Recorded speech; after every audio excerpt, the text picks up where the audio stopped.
Greetings to you, ladies and gentlemen. I'm your host, Neil.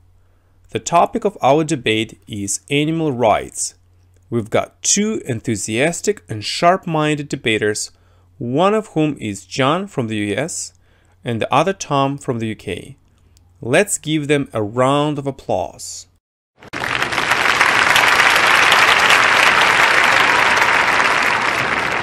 The controversial topic is: should new drugs be tested on animals rather than on human beings?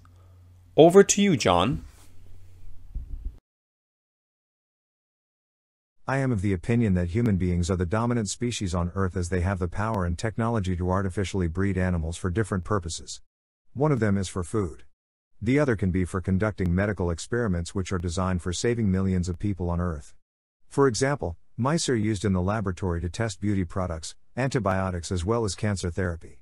As a result, a significant number of women use makeup safely without developing any allergy. All people can use well-tested drugs to counter specific diseases. Significant progress has been made in the fight against cancer. Thanks, John. Tom, what are your views on this?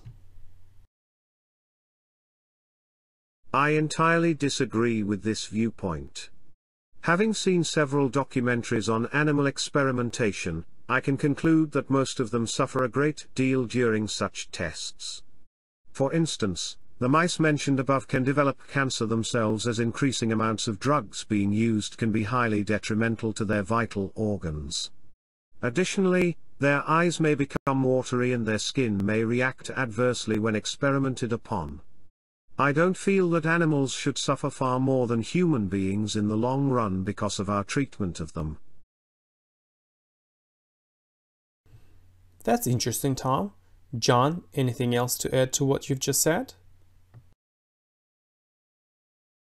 If such experiments hadn't been conducted in the past, our species would have suffered significantly. For example, a visit to the remote part of a cemetery and a glance at some of the headstones therein shows a very high death rate, particularly among young families who suffered from potentially deadly diseases, such as diphtheria, the influenza, poliomyelitis, and dysentery. Without testing on animals, drugs to counter such diseases would have never been produced.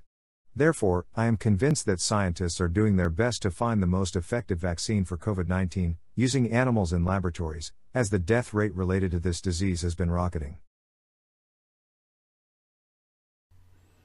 Tom, would you agree with this statement? As a vegan, I am unable to tolerate the idea of torturing animals, changing variables. I suppose 1,000 mice or rabbits might die before the 1,001st one will be treated successfully. In my opinion, all life is precious and needs to be protected as much as possible. Period. So, ladies and gentlemen, who do you think is right and wrong in this discussion? Which arguments do you find logical and compelling, and which ones weaker? What are your opinions? Please leave your comments below the video. Constructive comments are highly appreciated.